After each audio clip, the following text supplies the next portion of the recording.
இந்த மாதிரி சவுண்டு போட்டுட்டு இந்த மாதிரி வந்திருந்தாங்க. என்ன ஸ்பெஷல்னு தெரில, யாராவது தெரிஞ்சால் கமெண்ட்ஸில் சொல்லுங்கள்.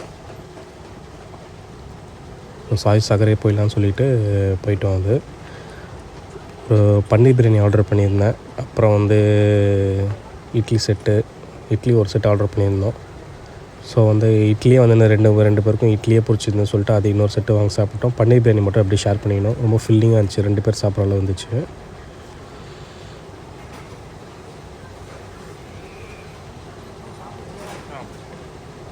அதெல்லாம் நீட்டாக மெயின்டைன் பண்ணியிருந்தாங்க. எல்லாமே வந்து க்ளீன் பண்ணுறதுலேருந்து எல்லாமே ஹாட் வாட்டர் அந்த மாதிரி தான் யூஸ் பண்ணிகிட்ருக்காங்க. நீங்கள் கண்டிப்பாக ஷீரடி போனீங்கன்னா சாய் சாகர் ட்ரை பண்ணுங்கள். இந்த one of the best hotel in ஷீரடின்னு சொல்லலாம். ரேட் வைஸு, குவாலிட்டி வைஸு எல்லாமே வந்து பக்காவாக இருக்குது.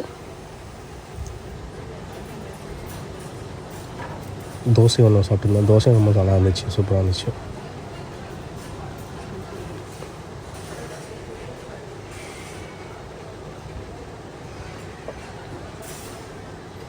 பன்னீர் பண்ணி பார்த்திங்கன்னா, பன்னீர் வந்து அவங்க வந்து ஹோம்மேட் போடல. அந்த பன்னீர் செம்ம டேஸ்ட்டாக இருந்துச்சு, ரொம்ப சாஃப்டாக இருந்துச்சு.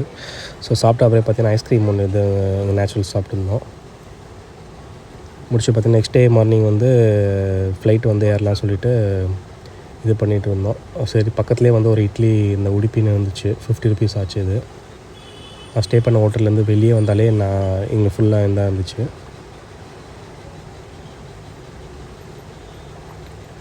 சாப்பிட்டு பார்த்திங்கன்னா நான் சொன்ன கேப்லேயே வந்து அவரே வந்துட்டார். கரெக்டாக ஷார்ப்பாக ஒரு ஹாஃப் அன் முன்னாடியே வந்துட்டாங்க. நான் நம்பர் வந்து இந்த கமெண்ட்ஸை ஷேர் பண்ணுறேன். கண்டிப்பாக யூஸ்ஃபுல்லாக இருக்கும் உங்களுக்கு. வந்து ரேட்டு வந்து முன்ன பின்ன கம்மியாக தான் பண்ணி தருவார். மற்றவங்க எல்லாமே வந்து 800னா 900 கேட்குறாங்க. இந்த டிரைவர் வந்து பார்த்திங்கன்னா அப்படி இல்லை, ரொம்ப கரெக்டாக தான் கேட்டிருக்காரு. அப்புறம் பார்த்திங்கன்னா வெஜிடபிள்ஸ் எல்லாமே ரொம்ப ஃப்ரெஷ்ஷாக இருந்துச்சு. நாங்கள் தான் பேசிகிட்டு வந்தோம், நெக்ஸ்ட் டைம் கார்லலாம் வந்தால் இதெல்லாம் வாங்கிட்டு போகலாம் அப்படின்னு சொல்லிட்டு. ஜஸ்ட் ஒரு எக்ஸ்பீரியன்ஸ்க்காக தான். இப்போ வந்து பார்த்திங்கன்னா நீங்கள் வந்து ஷீரடி பிளான் பண்ணுறீங்கன்னா, இன்கேஸ் ஃப்ளைட்டில் பிளான் பண்ணுறீங்கன்னா நீங்கள் வந்து நான் ஆல்ரெடி சொல்லியிருப்பேன், அக்டோபர், நவம்பர், டிசம்பர் மாதம் வராதிங்க கண்டிப்பாக. ஏன்னா ரெய்னி சீசன் நம்ம சென்னையில். அப்புறம் ஃப்ளைட் கேன்சல் ஆகிறது, ஸோ டிலே ஆகிறது. இது வந்து நம்ம சின்ன வயசு ஓகே. ஏன்னா நிறைய பேர் ஏஜ் பீப்புளெலாம் ரொம்ப கஷ்டப்படுறாங்க. ஏன்னா ஃப்ளைட்டு திடீர்னு வரைக்கும் ஏறிட்டாங்க. திரும்பி நம்ம ரிட்டன் போயிட்டு நம்ம திரும்பி இங்கே ஷீரடி ஏர்போர்ட்லேருந்து திரும்பி ஸ்டே பண்ணுற இடத்துக்கு போட்டு இந்த கேப் செலவு, இந்த ரூம் செலவு எல்லாமே டபுளாக ஆகுது. ஸோ அதனால் அக்டோபர், நவம்பர், டிசம்பர் வந்து அவாய்ட் பண்ணுற மந்த்து நம்மளுக்கு சென்னையில் இருக்கவங்க நான் சொல்கிறேன், ஓகேங்களா. அதாவது வந்து ஷீரடியில் வந்து பார்த்திங்கன்னா ரெயின்லாம் அவ்வளோவா இல்லை, சுத்தமாக இல்லை.